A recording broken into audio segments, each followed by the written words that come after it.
Olá, meus amigos do YouTube, estamos começando mais uma edição do Bom Dia Mercado. Seja bem-vindo. Faremos juntos o nosso planejamento de trabalho para essa quinta-feira, dia 28 de julho, onde temos 4 jogos aqui do Brasil como destaque, 2 jogos de ida das quartas de final da Copa do Brasil e 2 jogos da Série B do Brasileiro. Tá?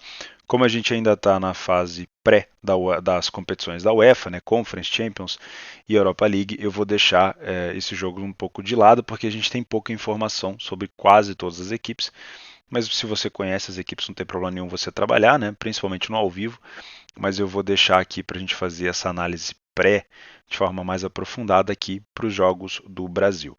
Lembrando vocês, esse é um planejamento pessoal. Eu vou fazer aqui uma criação de cenários para trabalhar ao vivo. Eu trabalho ao vivo, mas espero que eu consiga ajudar você, mesmo que você faça que você trabalhe de forma pré-live ou até mesmo de forma criativa com o maior número de informações possíveis. Não vou te ajudar aqui com dicas de entradas, não vou fazer para você bilhete, não vou montar nada disso para você. Aqui eu vou fazer você pensar junto comigo para que a gente possa aproveitar o jogo e as oportunidades da melhor maneira possível, tá bom? Espero que você goste. Se você gostar e não for inscrito no canal, fica aqui o convite. Se você quiser deixar para o final também para ver se é o que você está buscando, não tem problema nenhum, tá bom? Então vamos lá. Espero um conteúdo raso, não. Vamos tentar fazer um conteúdo um pouco mais aprofundado. Vou começar aqui com o São Paulo e América, que está aí na tela.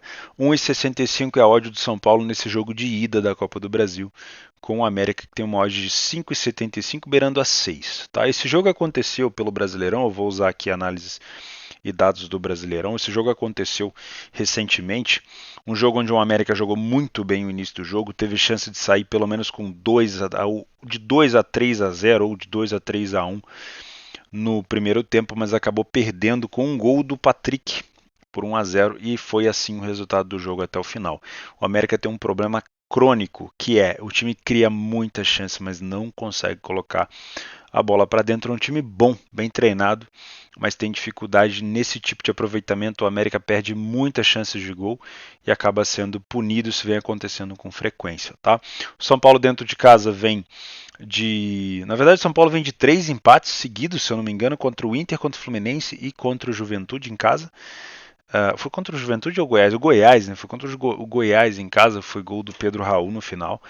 E o América vem de uma vitória, derrota para o Palmeiras e uma vitória contra o time do Atlético Goianiense, que também está na Copa do Brasil, vai enfrentar o Corinthians. 1,65 é uma odd justa para o São Paulo? Será que a gente consegue trabalhar back São Paulo aqui? Será que a gente vai ter uma leitura para trabalhar o Leio América?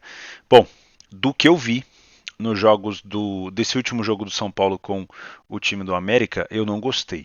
Tá?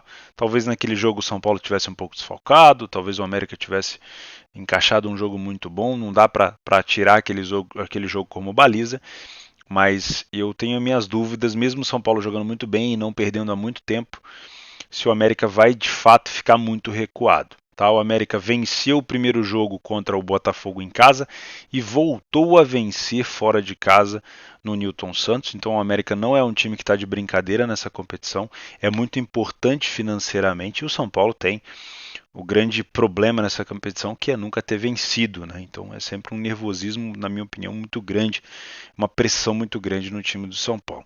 Vamos dar uma olhada um pouco mais de forma aprofundada no que a gente tem aqui. Vou trazer para cá o nosso PDF de apoio. Deixa eu ver se eu estou com a tela certa. É isso mesmo. São Paulo tem 4 vitórias dentro de casa no Morumbi no Brasileiro. Saiu na frente em 56% das vezes. Falhou pouco em marcar, mas é um time que quase sempre toma gol. Então é um time que acaba sendo bom de ambas marcas. O América tem 2 vitórias fora de casa no Campeonato Brasileiro, saiu na frente em 30%, é um número baixo, ficou sem sofrer gol em apenas 10% dos jogos, mas tem uma dificuldade, como eu falei para vocês, crônica, muito grande de marcar. 70% dos jogos do América fora ele não consegue marcar gol. Isso é um grande problema, por isso acaba sendo um time ruim para o ambas, né? É um grande problema. Eu vou mostrar para vocês aqui a grande dificuldade do América em números. A gente vai falar aqui sobre criação e sobre aproveitamento.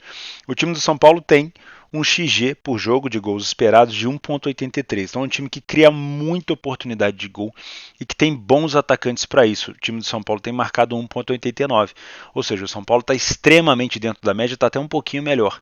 O Caleri, o Luciano, o time tem marcado, o próprio Patrick, que hoje é até um goleador, ele tem marcado muitos gols, então o São Paulo cumpre muito bem a cartilha de criar e conseguir colocar essas bolas para dentro. Em relação à defesa, mesma coisa, o time cede em média 1,17 e tem sofrido ali 1,22, está completamente dentro da média. O que o São Paulo cria, ele consegue, tanto a favor quanto contra, né? Ele consegue reverter de fato. Já o time do América tem uma criação por jogo de 1,41, então era esperado bem mais gols do América, pelo menos ali em torno de acima de 10 gols do América, mas é um time que só consegue marcar 0,4 gols fora de casa. Então, de novo, é um time que joga bem, que articula bem as jogadas, que pode jogar tanto em transição de criação, mas principalmente em contra-ataque muito veloz, cria muita oportunidade, perde oportunidades muito claras e acaba sendo punido. Tá? Então não é só a falta de qualidade ofensiva, porque o América trouxe bons jogadores, trouxe o Aloysio, o América tem bons jogadores, mas não sei se a fase é ruim, mas na maioria das vezes o América tem uma chance claríssima, não consegue converter e acaba sendo punido. Na parte defensiva, o time cede bem mais oportunidades do que toma, tem cedido quase 1,9 de grande chance por jogo e tem sofrido 1,30. Isso pode ter a ver com a qualidade do adversário, mas também tem a ver com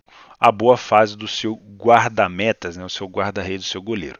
Quando a gente fala de primeiro tempo no Morumbi, a gente tem um São Paulo bem dominante, com 56% de vitória e apenas 11% de derrota. 10 gols marcados e 6 gols sofridos. A gente viu aqui que o São Paulo cede mais de um gol por jogo, né? Quando joga em casa, isso é um problema. Mais de um jogo não, em média um gol por jogo, vai um pouquinho mais só. Isso é um problema, então o time tomou 6 gols nesses 9 primeiros tempos que fez aqui dentro de casa. E o time do América venceu apenas 20% dos primeiros tempos fora e perdeu metade. É um time que marca apenas 4 gols em todas as partidas fora, com 50% de derrota no primeiro tempo. Isso realmente é preocupante, né? Contar com um gol no América é realmente um parto, como a gente costuma dizer. Só que o América acaba não tomando tantos. Foram 5 gols sofridos só no primeiro tempo. O time falhou em marcar em 80% das primeiras etapas.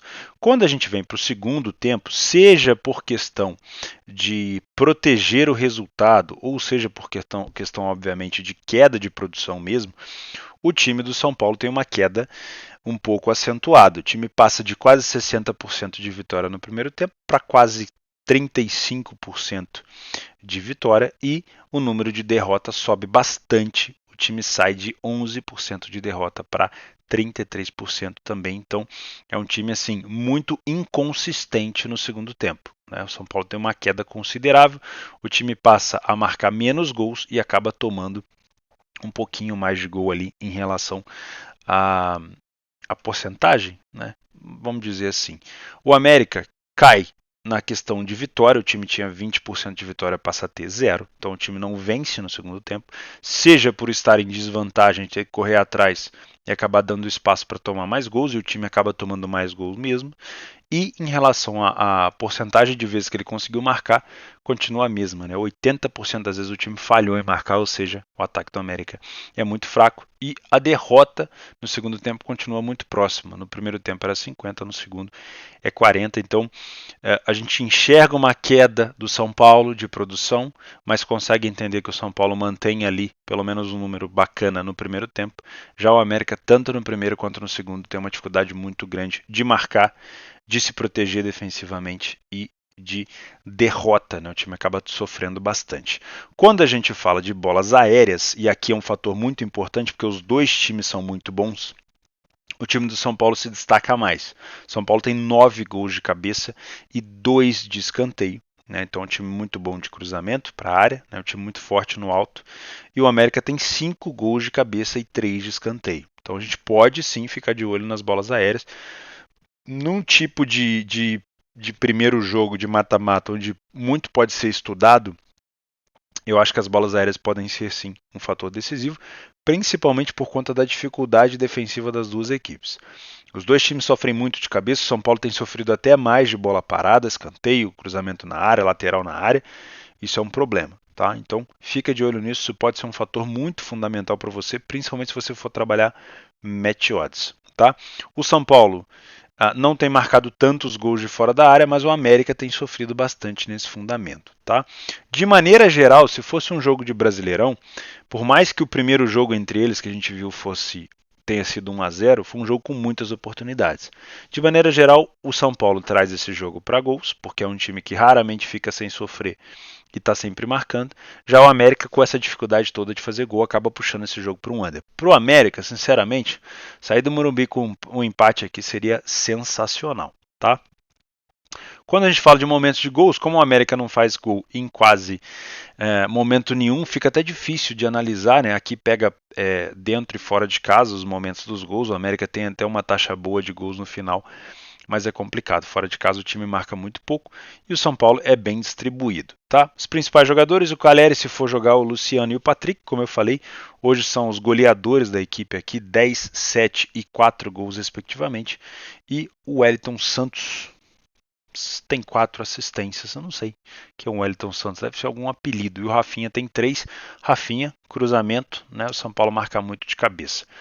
Já para o lado do América, Felipe Azevedo com 3 gols, o Iago Maidana com 3, o Maidana acho que é zagueiro, né?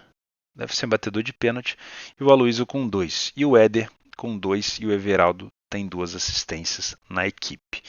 De maneira geral, vamos falar assim, eu acho essa odd do São Paulo bem justa, mas tudo vai depender do comportamento do América. O que eu vi do América no Morumbi no jogo do Brasileiro e o que eu vi do América contra o Botafogo na Copa do Brasil, não me parece que o América tem um DNA de time defensivo. Tá? Não acho que o América vem para o Morumbi para poder só se defender, porque sinceramente o América recuado chamando o São Paulo para cima é um tiro no pé, porque o São Paulo ele tem uma queda de produção no segundo tempo, mas o primeiro tempo do São Paulo é muito forte, as bolas aéreas do São Paulo são muito fortes, então você recuar sem contra-atacar, sem brigar pela segunda bola é um erro muito grande que pode custar a classificação para o América, porque o São Paulo pode acabar abrindo uma vantagem boa e obviamente, ir para Minas com uma desvantagem muito grande vai complicar, porque o São Paulo tem um time bom de velocidade que pode punir bastante a defesa do América se ele for buscar um resultado. Tá? Então, na minha opinião, esse back ao São Paulo ou esse leia ao América, ele é uma situação muito arriscada. Tá? E vai depender exclusivamente do comportamento do América dentro do Morumbi no primeiro tempo, principalmente no primeiro tempo. Tá? O segundo tempo pode ser mais aberto, o América vence até menos, mas o São Paulo cede mais oportunidades. Então, de preferência, se você busca uma oportunidade mais segura no match odds, talvez ela apareça no primeiro tempo. E para isso, eu não acho que o América vai ficar recuado o tempo todo, a gente vai ter que procurar uma janela ali onde o América senta um pouco mais ali atrás, mas é bem complicado, porque o time do América contra o Palmeiras, por exemplo, no Brasileiro, lá em Minas, ele fez um jogo muito bom no início. Ele deu muito trabalho para o Palmeiras, apesar do Palmeiras fazer primeiros tempos muito ruins fora de casa. Ele deu muito trabalho para o Palmeiras, inclusive com contra-ataques pela esquerda. É um time que, quando sobe pelo lado, cede muita oportunidade para o adversário pelo mesmo lado. Né? Ele dá amplitude de um lado, mas acaba cedendo demais. O cara não dá tempo de voltar. Né? Então, pelo que eu vi, tá? Pelo que eu vi do América em casa, o lado esquerdo do América é muito forte e ele acaba deixando muito espaço no lado esquerdo de ataque. Do lado direito do ataque do São Paulo, que é com o Rafinha, que acaba cruzando muito, já tem 3 assistências, isso pode ser um problema para o time do América. Tá? Essa composição pelo lado esquerdo, que no caso é o direito de ataque do São Paulo, e o São Paulo pode se aproveitar disso. Se isso acontecer, se é o que eu estou imaginando, se o América vier para buscar também buscar o contra-ataque, mesmo que seja um jogo inicial, que seja um jogo de ida, que tenha esse costume de ser mais estudado, eu provavelmente vou ficar de olho em gols. Tá?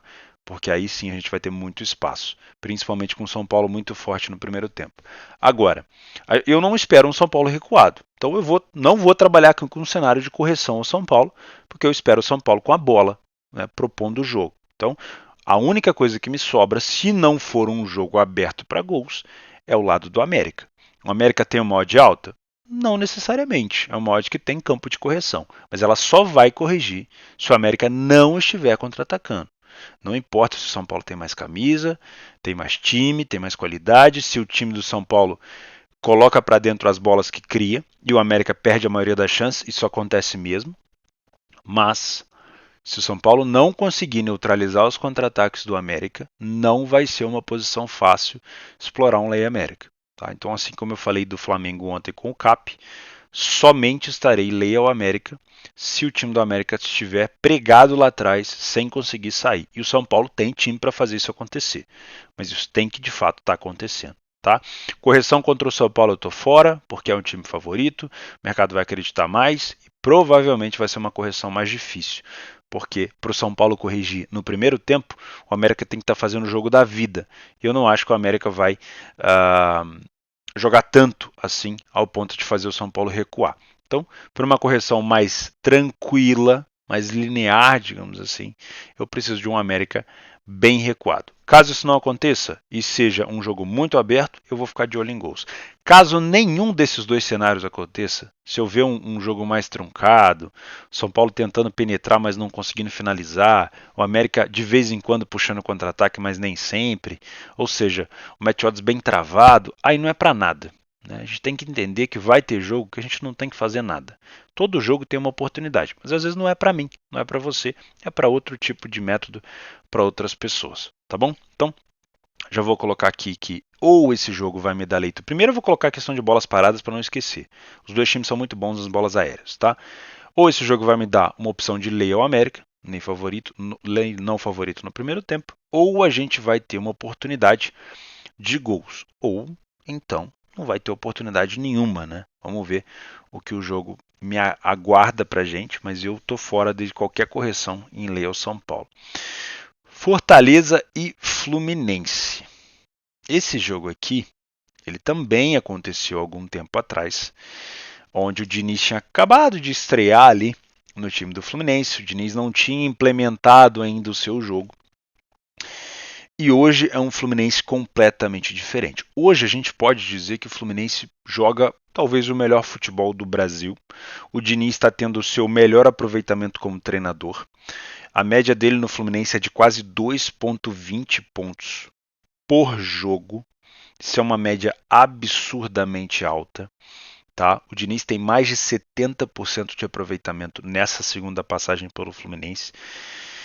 Só que o Fluminense também tem problemas, não é só coisas boas. Né? O Fluminense continua cedendo muitas chances para o adversário. Tá? A gente conseguiu ver isso acontecendo no segundo tempo do jogo no Maracanã, em algumas situações, no Maracanã não, no Raulinho de Oliveira, que teve problema com iluminação em algumas situações, mas muito claramente no jogo contra o Goiás, onde o time do Fluminense saiu na frente, tomou a virada e foi buscar a virada da virada no segundo tempo com o gol do William Bigode.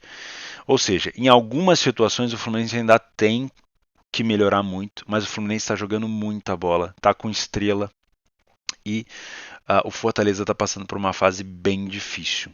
Tá? A gente já vai ver sobre isso. Então eu acho essa odd do Fluminense até um pouquinho alta pelo que o Fluminense vem jogando. Tá? Eu acho que o Fluminense vem para ter a posse da bola, para ter mais posse aqui. Foi assim no Morumbi, dentro do Morumbi contra o São Paulo, no jogo do Brasileirão. Foi assim em quase todos os jogos com o Diniz. O Diniz não abdica da posse, não abdica de criar situações e ele dominar o jogo. Né? Eu gosto do Diniz por conta disso. Muita gente fala que o Diniz tem que ter mais tempo no comando, né? Mas eu acredito que os trabalhos do Diniz quase sempre começam bem e depois vai dando aquela rateada. Mas nesse momento o Fluminense ainda está em ascensão. Tá? Então, hoje o Fluminense, na minha opinião, é favorito para esse jogo. Deve ter o controle do jogo, na minha opinião, e o Fortaleza pode explorar alguma coisa do contra-ataque. Mas vamos ver. A torcida vai ser contra, vai ser uma torcida muito forte contra o Fluminense. E o Fortaleza pode sim, tem peças para isso, para tentar se impor dentro de casa. Mas o Fluminense tem provavelmente a posse e vai tentar dominar esse jogo aqui. Tá? Fluminense vem de uma vitória contra o Bragantino, então, dentro de casa por 2-1 no Raulino, e o Fortaleza vem de um 0-0 contra o Santos. Fortaleza, se a gente pegar os últimos jogos aqui do Fortaleza exclusivamente, foram várias. A única vitória foi contra o Goianiense, o time continua numa fase muito ruim, mas dentro de casa, 3 empates seguidos contra Santos, Palmeiras e na Libertadores contra o Estudiantes em 1-1. Tá? 2 empates 0-0 e 1-1. Vamos falar aqui sobre o nosso PDF de apoio. Deixa eu colocar aqui na tela. A gente tem então dados do Brasileirão. Tá? Fortaleza tem uma vitória dentro de casa. 20% das vezes apenas ele sai na frente do placar. É um time que sofre menos gols, né? Tem 40% dos jogos onde ele não sofre gol e falha bastante em marcar. Tem uma dificuldade tanto ofensiva quanto defensiva. O time do Fortaleza tem uma dificuldade parecida com a do América, eu já vou falar isso com vocês também. Tá? Então um time ruim para ambas marcam porque sofre pouco e marca pouco. O time do Fluminense já tem um bom resultado fora, né? 4 vitórias e 9 jogos fora é bom para a média do brasileiro. Primeiro a marcar em 67% das vezes, isso é muito bom. O time falhou em marcar pouco, 22%, e ficou sem sofrer gol, mais até um pouquinho mais do que o Fortaleza. Né? Então acaba sendo ruim para ambas, justamente porque acaba sofrendo poucos gols. Quando a gente fala de criação, e aqui é o problema crônico do Fortaleza também, o time cria 1,85 grandes chances por jogo, então era para estar com pelo menos 15, 16, quase 18 gols e marcou 4. Teve, obviamente, a saída do Iago Pikachu, que foi, se não me engano, vendido, mas não está conseguindo repor, não está conseguindo colocar essa bola para dentro. Na parte de oportunidades cedidas, o time tem tomado menos. Isso, obviamente, pode ter a ver com a qualidade do adversário e também a qualidade do seu goleiro, da sua defesa, mas está cedendo em média 1,30 de grande chance e tem sofrido 0,60.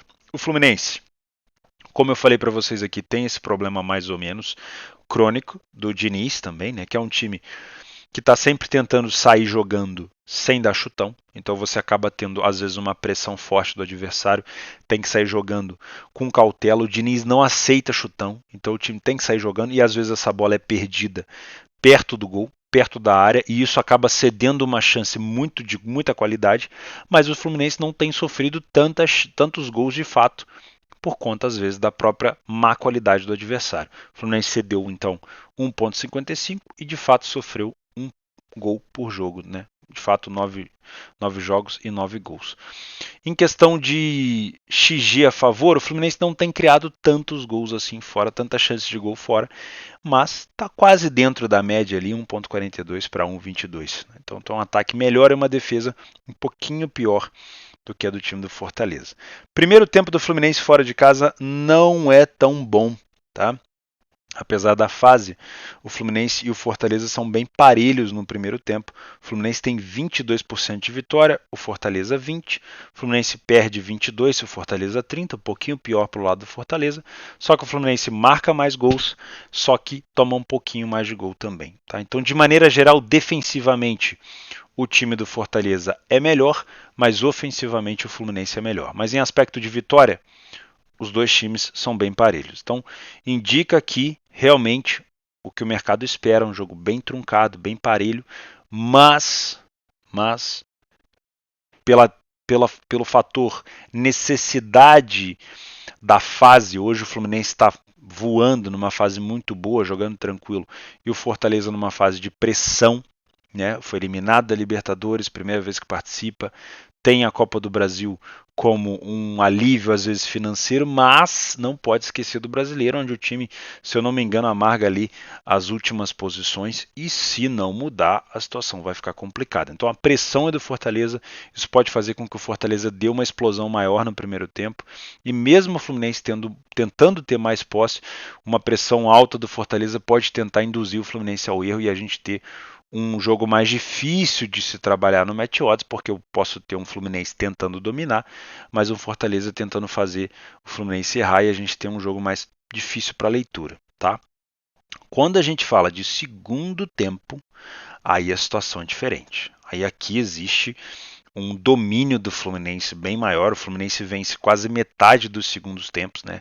Aí entra a mão do treinador. Sempre que o time melhora no segundo tempo, é mão do treinador, na minha opinião. Tá? Isso acontece com o Palmeiras, isso vem acontecendo com o Fluminense, que é o treinador consegue enxergar o erro e corrigir no vestiário. O Fluminense passa a vencer o dobro do que vence no primeiro tempo, passa a perder o dobro de, né, inferior, né? Passa a perder bem menos, metade, e passa a conseguir marcar um pouquinho mais de gol e manter ali a faixa de gols sofridos. Já o time do Fortaleza não venceu nenhum segundo tempo ainda, porém perde menos do que no primeiro tempo. Eram 30% de derrotas, só 10% no segundo tempo. Mantém ali uma taxa de gols marcados e de gols sofridos, é a mesma proporção, 80% de jogos ele falhou em marcar, tanto no primeiro quanto no segundo tempo, e também 70% dos jogos ele não sofreu gol, tanto no primeiro quanto no segundo tempo. De maneira geral, é difícil esperar gols do Fortaleza do que a gente vem observando, mas é jogo de Copa e o Fortaleza vai ter que fazer valer pelo menos dentro de casa, tá? E o Fluminense tem um crescimento muito forte no segundo tempo. 7 gols de cabeça para o time do Fluminense, 3 de escanteio, 4 gols de cabeça para o time do Fortaleza. A defesa do Fortaleza é pior, principalmente em relação a bolas paradas. São 7 gols de escanteio ou de bola parada, levantamento para a área de bola parada do Fortaleza, e 5 gols de bola parada sofrido pelo Fluminense. De maneira geral, é mais um jogo onde pode ser decidido pelas essas bolas paradas e bolas aéreas, tá? Finalização de fora da área, o Fluminense tem se destacado um pouquinho mais, mas os dois times têm marcado bem nesse fundamento. Não me parece um jogo over, principalmente porque o Fortaleza tem essa dificuldade toda de marcar gol. Mas se fosse um time que estivesse numa fase ofensiva melhor, esse jogo ia tender para gols, porque o Fluminense cede bastante oportunidade. Tá? Vamos falar de momento do gol. Aqui a gente já viu o Fluminense cresce bastante no segundo tempo, mas vamos falar aqui de artilharia. Quem que tem que jogar? Cara, o Germancano, faço L, né? 12 gols aí no Brasileirão. Se bobear já tem até mais um, tem que atualizar. O Manuel, zagueiro artilheiro, né? Que não faz só gol de cabeça, tem um gol contra o Botafogo que ele limpa a zaga inteira. E o John Arias, que, pô, dispensa comentários, esse cara é muito bom. O Arias também é o melhor passador da equipe, junto com o Luiz Henrique.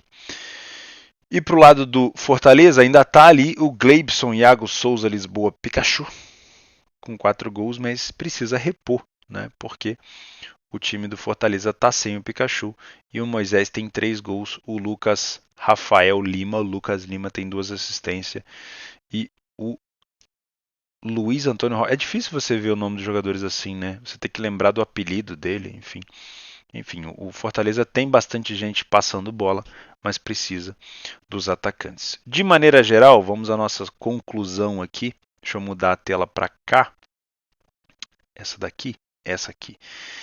De maneira geral, do que eu pude ver, o que vai fazer com que eu me posicione no match odds nesse jogo, ele pode ter relação com a fase do Fortaleza no Brasileirão, né? Porque por mais que a Copa do Brasil seja uma competição diferente, existe uma conexão aqui, né? O Fortaleza ele está muito mal no Brasileiro, ele está muito pressionado e ele já vem de uma eliminação de Libertadores e o Fluminense está voando. Né? Então, um empate para o Fluminense nesse primeiro jogo não é ruim. A pressão é toda do Fortaleza. Mas eu acredito que pelo Diniz estar numa fase tão boa, ele não vai querer deixar só para o segundo jogo, ele vai querer dominar, vai querer ter a posse, vai querer dominar o jogo. E esse nervosismo no Fortaleza pode gerar espaços. Né? Eu trabalho muito na segunda divisão da Alemanha com defesas desesperadas, com times às vezes desesperados por vitória, que acaba cedendo muita oportunidade de gol. E o Fluminense tem jogadores muito bons para aproveitar esse tipo de situação. Tá? Então, primeiro eu vou identificar nesse jogo qual é o comportamento do Fortaleza. Fortaleza vai aguardar o Fluminense, já que o Fluminense pode tentar ficar com a bola para jogar no contra-ataque, ou o Fortaleza vai tentar surpreender o Fluminense com uma marcação alta, forçando e induzindo o Fluminense ao erro. Nas duas situações, tem formas diferentes de abordagem no mercado. Se eu tenho um Fortaleza aguardando, eu posso ter um Fluminense dominando e conseguindo neutralizar o contra-ataque. Aí eu posso ter um Fortaleza corrigindo. O mercado vai se assustar, com um comportamento tão recuado, e a gente vai ter um Fortaleza corrigindo. Agora, se o Fortaleza tentar fazer uma marcação mais alta, induzindo o Fluminense ao erro, a partir do momento que o Fluminense deixa de errar, ou nos momentos que o Fluminense consegue fugir da pressão e escapar em velocidade, aí eu posso ter um jogo aberto, completamente fora de cogitação trabalhar match odds assim, e aí eu já fico mais de olho no mercado de gols. Tá? Mas isso pode ser janelas que vão se abrindo e fechando, não se abraça às vezes numa posição. Fortaleza pode começar recuado, daqui a pouco fazer marcação-pressão. São janelas que às vezes vão abrindo e fechando, e isso o trade acontece muito fácil, né? Você que às vezes trabalha no pré-jogo, você vai pegar uma visão mais ampla, mas a gente que trabalha aqui às vezes ao vivo, a gente vai ter um Fortaleza às vezes mudando janelas, né? Melhora, piora, recua, força mais a marcação. Mas para trabalhar match odds aqui, eu prefiro um jogo mais tendendo para um lado, para a gente poder ter a correção, já que essas odds estão bem parelhas. Se for para o lado do Fortaleza, eu preciso que o Fortaleza se mantenha bem defensivamente, como vem fazendo agora, e eu não preciso do gol. Né? Numa situação de correção inicial, eu não preciso do gol. O que eu preciso é de um time de fato empurrando o outro para trás, para que o mercado se assuste e a saúde corrija. Se acontecer exatamente o que o mercado espera, que é um jogo truncado, um jogo mais difícil de se analisar, sem superioridade, aí não tem por que trabalhar, porque aí o mercado acertou e a gente não vai ter muito valor nesse tipo de situação. Ficar de olho nas bolas paradas, esse jogo é mais um jogo onde a gente tem defesas difíceis, defesas com dificuldade nesse fundamento e ataques até bons. Né? Então vale a pena ficar de olho sim nas correções iniciais aqui e nas bolas aéreas. Mercado de gol, nem por isso, vou até desmarcar aqui. Ó. Bolas aéreas e correções de preço. Para mercado de gols eu preciso daquilo que eu comentei, o Fortaleza tentando fazer uma marcação alta, induzindo o Fluminense ao erro. O Fluminense pode errar, porque ainda né, o Diniz já está há bastante tempo, mas uma hora ou outra com uma pressão você acaba errando um passe. E o Fluminense se escapar dessa pressão pode gerar muito espaço em velocidade, tá bom? Mas pelo momento eu acho que o Fluminense é um pouquinho mais favorito para esse jogo. Tá? Vamos falar de Série B para a gente encerrar. Temos o Vasco contra o CRB, o Vasco dentro de casa com uma odd de 1,83. O Vasco vem de uma derrota para o Vila Nova fora de casa. O CRB venceu, se eu não me engano, o Novo Horizontino em casa. Tá? Vamos dar uma olhada nessas cotações aqui no nosso PDF de apoio que está do lado de cá. E está aqui, ó. Vasco e CRB. O Vasco tem 6 vitórias em 10 jogos em casa. Não sei se esse jogo vai ser no São Januário ou no Maracanã. Não deve ser, né? Eu não tenho certeza. Esse jogo, mas vamos cogitar que seja aqui em casa, né? no Rio. 70% de vitória. Aliás, 60% de vitória, 70% das vezes o Vasco sai na frente. Tá? O Vasco é um time muito sólido defensivamente. Tá? Só tomou 2 gols no campeonato em casa e marcou 11. É um time que está bem dentro da média do que cria de oportunidade. O Vasco acaba sendo um time ruim para ambas marcam, por quê? Ele falha pouco em marcar, mas ele fica muitos jogos sem sofrer gol. O time do CRB tem 3 vitórias em 9 jogos, não sai na frente com tanta frequência fora, fica sem sofrer muito pouco, acaba sofrendo em vários jogos ele acaba sofrendo, mas acaba falhando em marcar em quase 50% dos jogos. Isso é uma coisa ruim, obviamente, né? Quando a gente fala aqui de oportunidade criada e de fato aproveitada, o time do CRB dispara em chances cedidas. Né? O time tem quase 2 gols de grandes chances cedidos por jogo e toma quase isso, 1,67, 15 gols sofridos em 9 jogos. Já o time do Vasco cedeu bem menos, 1,37, e de fato tomou ainda menos, porque aqui a gente tem um fator Série B, que a qualidade do adversário às vezes é bem ruim. Às vezes não, quase sempre, né? Então o Vasco era para ter tomado, vamos supor aqui, 10 gols, no mínimo, 13 gols no ideal, e ele sofreu 2. Isso não é só que o goleiro do Vasco é o Neuer, é que a qualidade do ataque adversário é fraca. Tá? Então o que a gente pode esperar aqui é o CRB cedendo muita chance e o Vasco, quando cede, às vezes nem tomando tanto gol por conta da qualidade. Né? E o ataque do Vasco, se tiver a oportunidade de marcar, vai marcar. É um time que tem aproveitado muito bem esses fundamentos. O Vasco faz um excelente primeiro tempo, 40% de vitória nas primeiras etapas. Opa, cliquei errado aqui. Cadê o Vasco? Fortaleza Fluminense está aqui. Ó. 40% de vitória nos primeiros tempos e 10% de derrota apenas. O CRB venceu apenas um primeiro tempo fora de casa e perdeu mais de 55% deles, tá? Então é um primeiro tempo bem inclinado para o lado do Vasco. Buscar aqui uma leitura de lei CRB me parece bem acertado desde que a gente tenha leitura para isso, tá? O time do CRB falhou em marcar em mais da metade dos primeiros tempos fora e sofreu 11 gols, né? Somente em um jogo fora de casa o CRB não tomou um gol no primeiro tempo. Olha que interessante isso. E o time do Vasco sofre pouco, 2 gols apenas, né? Não sofreu gol em 80% dos primeiros tempos, isso é bom se você vem para o match odds, e falhou em marcar em metade dos jogos. Segundo tempo do Vasco continua muito bom, o time até melhora, né? Passou a perder aqui 0, não sofreu nenhum gol no segundo tempo. Na maioria das vezes, quando o Vasco vai vencendo para o segundo tempo, cara, esquece. Se o Vasco for vencendo para o segundo tempo, dificilmente ele toma gol aqui, ele protege muito bem a vantagem. E o time do CRB passa a vencer mais no segundo tempo e passa a perder menos. Então, se tem um momento que você busca uma tranquilidade para trabalhar match odds, pode ser aqui o fato do primeiro tempo o CRB ser bem mal e a gente tem um Vasco mais dominante. De maneira geral, não tem muita informação aqui de bola aérea, nada de muito relevante. E o Vasco, quando pega uma defesa fechada, tem um bom aproveitamento de gols de fora da área. Tá? O Vasco não chama esse jogo para um over, já que toma pouquíssimo gol. Já o time do CRB acaba chamando sim. Os momentos de gol do Vasco aqui acaba sendo no meio do primeiro tempo e principalmente no final do segundo. E o final do segundo também é um momento de bastante gol aqui do CRB. Pode ser importante para a gente ficar de olho nisso. Tá? O Raniel é o artilheiro do Vasco e o Anderson Luiz tem 5 assistências. O Anselmo Ramon, aquele, é o artilheiro do CRB e o Rafael Longini tem 3 assistências. Tá? Então, de maneira geral, do que eu vi aqui, me parece um jogo para o primeiro tempo para a gente ficar de olho aqui numa possibilidade de lei ao CRB, desde que o Vasco coopere, tá? Aqui no caso um lei ao não favorito.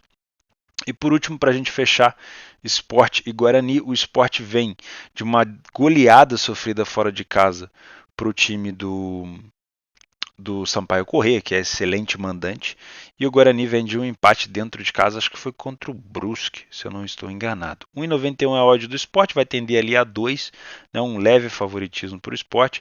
Dentro de casa, vamos já para o nosso PDF de apoio aqui, não tem como fugir muito disso, né?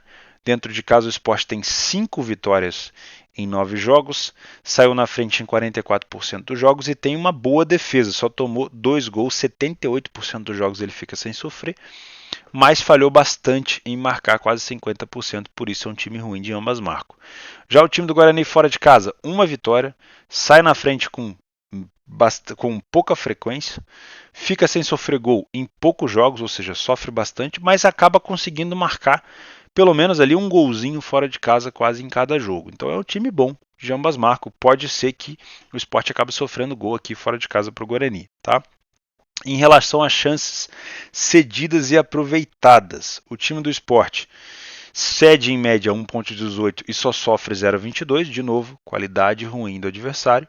E acaba criando 1,75 de grande chance. Isso indica um time com bastante criação, que a bola chega seja pelo alto, seja pela meiuca, seja no rebote, a bola chega, mas o time acaba fazendo só 0,89. Existe uma discrepância aqui bem grande, quase de um gol, então precisa melhorar mais a pontaria aqui, precisa contratar um pouquinho melhor nos atacantes.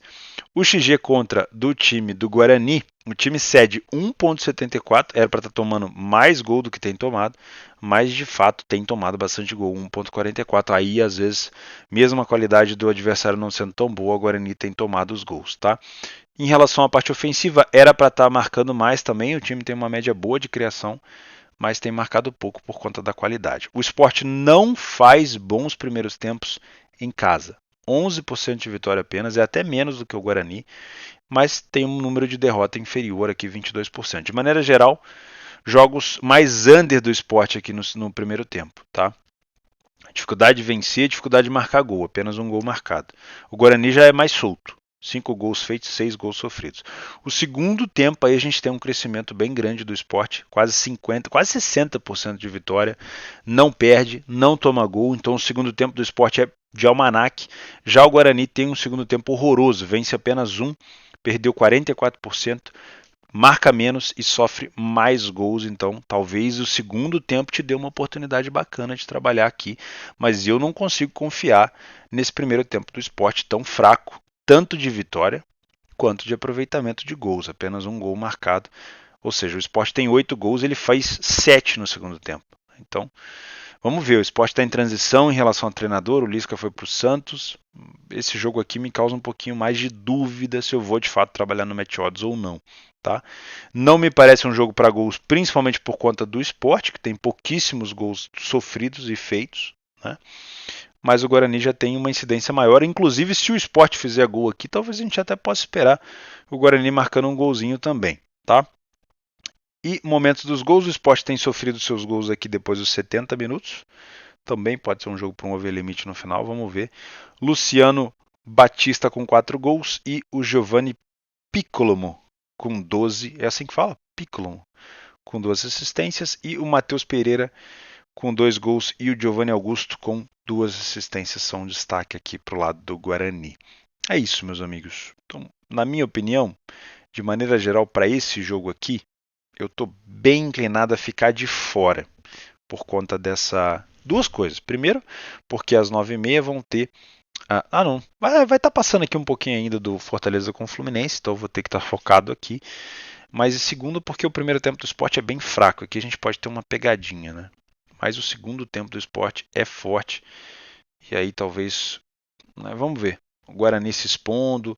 Olha, o cenário interessante seria o Sport marcar no segundo tempo, já que ele é bom lá, e o Guarani saindo para o jogo aqui, a gente pode ter uma situação de contra-ataque, até uma possibilidade de gols. Mas match odds vai ser mais difícil de trabalhar, tá bom? Então eu vou ficando por aqui, espero que eu tenha conseguido te ajudar. A gente se vê. Essa temporada eu estou usando pouco o Telegram, na verdade, no início dessa temporada, porque ainda estou em obra aqui, tem bastante coisa para fazer, mas começando de fato a temporada europeia, a gente se vê por lá. Se você quiser me acompanhar no Telegram, o link está aqui embaixo. Tem o meu curso gratuito aí também, tem minhas redes sociais aí nessa tela que você está vendo. Não inventa, faz o simples, é o simples que funciona, tá bom? E a gente se vê amanhã, é sempre um prazer.